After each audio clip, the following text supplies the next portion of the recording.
Salut, j'espère que tu vas bien. Il est même pas 5 heures du matin. En fait, j'étais en obésité sévère.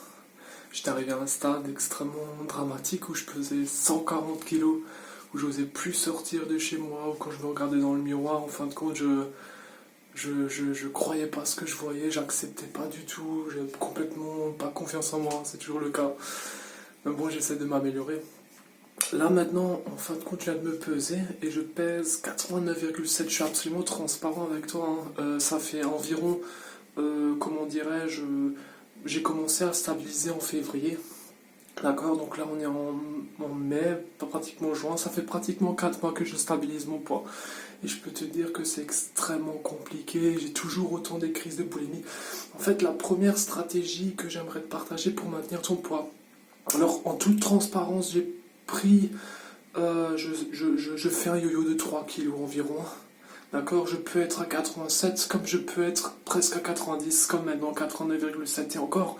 Là, c'était pratiquement plus en fait. J'étais à deux doigts de faire plus que 90 en fin de compte, hein. Je t'explique pourquoi.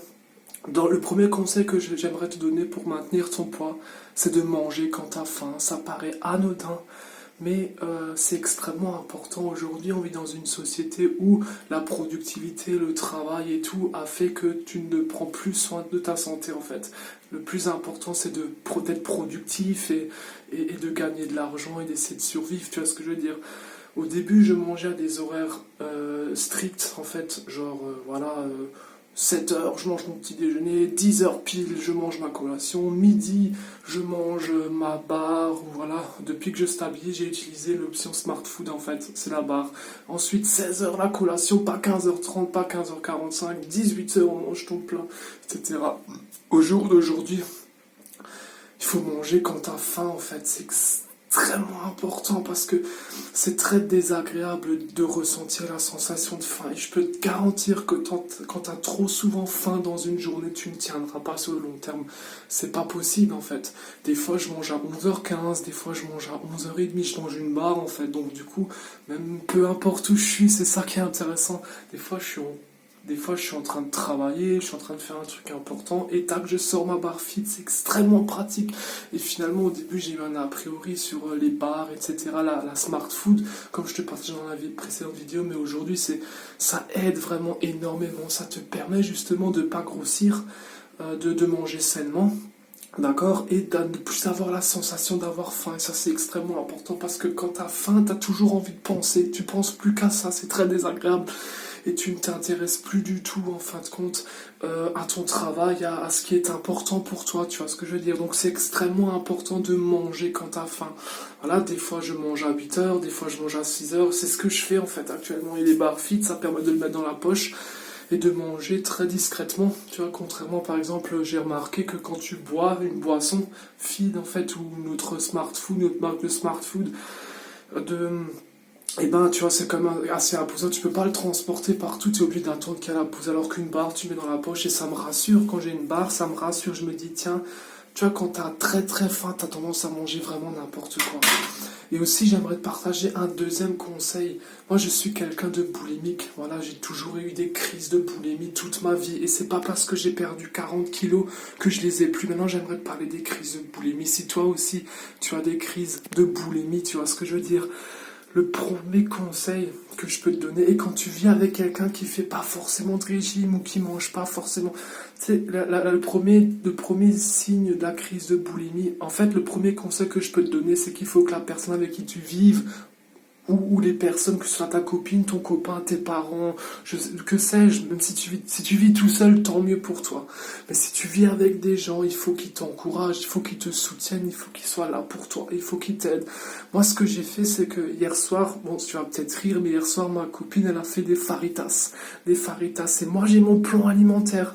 En fait, quand t'es un ancien obèse, il faut que tu fasses comme tu le ressens toi, en fin de compte, hein, pas comme les autres te suggèrent de faire. Il faut que tu penses à ton ressenti, toi. Et alors, elle a fait des faritas. Et moi, j'avais déjà mangé ma barre précédemment. Elle aurait dû me dire qu'elle me propose de manger des faritas ce soir. Comme ça, j'aurais évité de prendre ma barre Parce que moi j'ai pris ma barre à partir de 17h hier, tu vois, parce que j'avais faim, même des fois tu préviens à la fin, des fois je préviens à la fin, je sais que quelque temps, dans une demi-heure, une heure, j'ai faim. Prévenir la faim, c'est aussi un deuxième conseil, manger quand t'as faim. Prévenir la faim, c'est extrêmement important, tu sais que tu vas avoir faim d'ici une demi-heure, une heure, n'hésite pas à manger quelque chose de sain, tu vois ce que je veux dire. Donc il faut que troisième conseil par rapport à la crise de boulimie. Moi j'ai bouffé avant-hier, j'ai fait une crise de boulimie et tout de suite il faut se ressaisir et j'ai failli craquer hier soir. C'est pour ça que j'ai failli passer les 90 kilos, tu vois. Là je suis à plus 3, 2,5, à peu près plus 2,5 kilos puisque comme je te disais, je varie entre 2-3 kilos en fait. Plus ou moins 2-3 kilos. En fin de compte, il faut que, comment dirais-je, il faut hier soir, par exemple, quand tu sens l'odeur de la nourriture, en fait, pour un boulimique, c'est extrêmement compliqué, c'est là, il faut la petite sonnette d'alarme qui sonne, parce que faut dire que quand tu es boulimique, tu vois, t'es addict à l'alimentation. C'est une addiction. Les gens, ils peuvent pas comprendre tant qu'ils l'ont pas vécu ou s'ils l'ont jamais vécu. C'est comme une addiction à la cigarette, c'est comme une addiction au sexe, par exemple, tu vois. C'est comme beaucoup de choses, en fait. C'est-à-dire que c'est une addiction. Et quand tu commences à sentir une odeur, même si t'as plus faim, à ce moment-là, si tu sens une odeur, et ben, en fin de compte, ça va te donner envie de manger. Moi, j'ai changé de pièce, concrètement. J'ai dit, écoute, tu t'excuses, tu expliques à la personne, à ton entourage, que c'est pas que tu changes de pièce parce que tu l'apprécies pas, la personne. Tu vois ce que je veux dire? Tu lui expliques que tu as des problèmes, qu'il faut qu'elle respecte mon choix de changer de pièce. Et voilà, tout simplement, tu vois ce que je veux dire? Et ça m'aide. Ensuite, le deuxième conseil, c'est le conseil le plus important, un des conseils le plus importants de cette vidéo. C'est que, tu vois, elle avait des restes de faritas. Et quand tu es boulimique, les restes, tu vas forcément les manger plus tard. Et j'en avais conscience. C'était une question de vie ou de mort qu'elle congèle. Je lui ai dit, écoute, est-ce que tu peux congeler l'alimentation qui te reste après? Parce que moi, je suis sûr et certain que je vais faire une crise de boulimie plus tard et que je vais tout manger en fin de compte. Tu vois ce que je veux dire?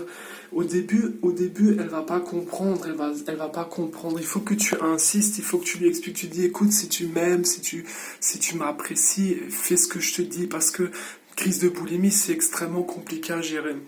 Donc en fin de compte, le fait de plus avoir la nourriture à proximité fait que tu ne vas pas le manger plus tard. Et ça, c'est vérifié.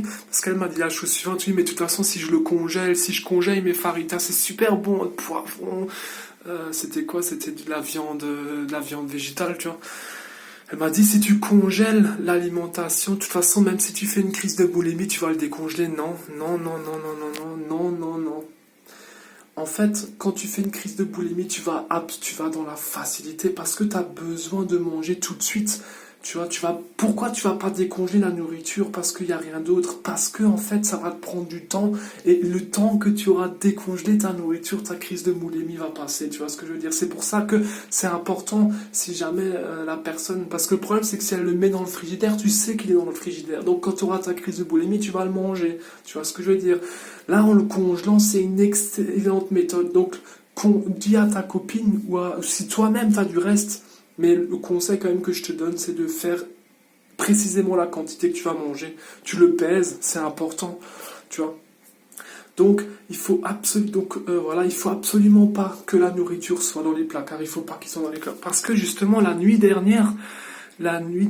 cette nuit, je me suis levé 2 fois au moins. Parce que justement, je savais que j'allais et j'ai effectivement fait une crise de boulimie. Quand tu fais une crise de boulimie, tu cherches partout dans les placards et tout. Et j'étais extrêmement frustré parce qu'au début, tu te dis, ouais, tu vas trouver quelque chose. Et puis au fur et à mesure que tu trouves rien, ton esprit commence à accepter, bon bah voilà, bon bah j'ai rien, j'aurai rien. Et du coup, je suis retourné me coucher parce que j'avais pas du tout le choix. Tu vois, il faut que tu enlèves les gâteaux, il faut que tu enlèves tout ce qui est pas bon pour enlever toute nourriture de tes placards. C'est extrêmement important, tout ce qu'il faut pas manger. Trop gras, trop sucré, les gâteaux, les chips, il faut tout, à terme, il faut que tu aies plus ça dans tes placards, c'est extrêmement important. J'ai utilisé cette stratégie-là. En fait, il faut intégrer ton entourage avec qui tu vis dans ta démarche. C'est extrêmement important, c'est même primordial. Parce que le problème, c'est que si elle n'avait pas congelé, si j'avais pas insisté qu'elle congèle, j'aurais mangé au jour d'aujourd'hui. Et là, j'aurais plus de 3 kilos sur la balance. Tu vois ce que je veux dire? Donc voilà, j'espère que je t'ai aidé dans cette vidéo, j'espère que ça t'a plu. D'accord, mange quand t'as faim, n'hésite pas à prévenir la maladie, c'est une maladie l'obésité, prévenir les crises de boulimie, prévenir la faim. D'accord. Ensuite, au niveau des crises de boulimie, n'hésite pas à dire à ta collègue ou à la personne avec qui tu vis ou les personnes avec qui tu vis de congeler les aliments, les restes, parce que tu lui expliques clairement que c'est une maladie et que voilà, c'est pour ton bien. Donc voilà, il faut impliquer les personnes dans ton truc pour t'aider en fin de compte. Hein. Dès que t'as prévu ta nourriture, d'accord, dès que t'as prévu ta nourriture, finalement, dès que quelqu'un mange, n'hésite pas à expliquer ta situation, le fait que les odeurs te donnent envie de manger, même quand t'as pas faim et que t'as eu des problèmes, et que voilà, c'est extrêmement important pour toi, pour ton bien-être, de changer de pièce pour ne pas sentir l'odeur, tu vois ce que je veux dire. Voilà pour cette vidéo, j'espère que t'as plu. Je te retrouve dès demain dans une prochaine vidéo. Ciao, ciao!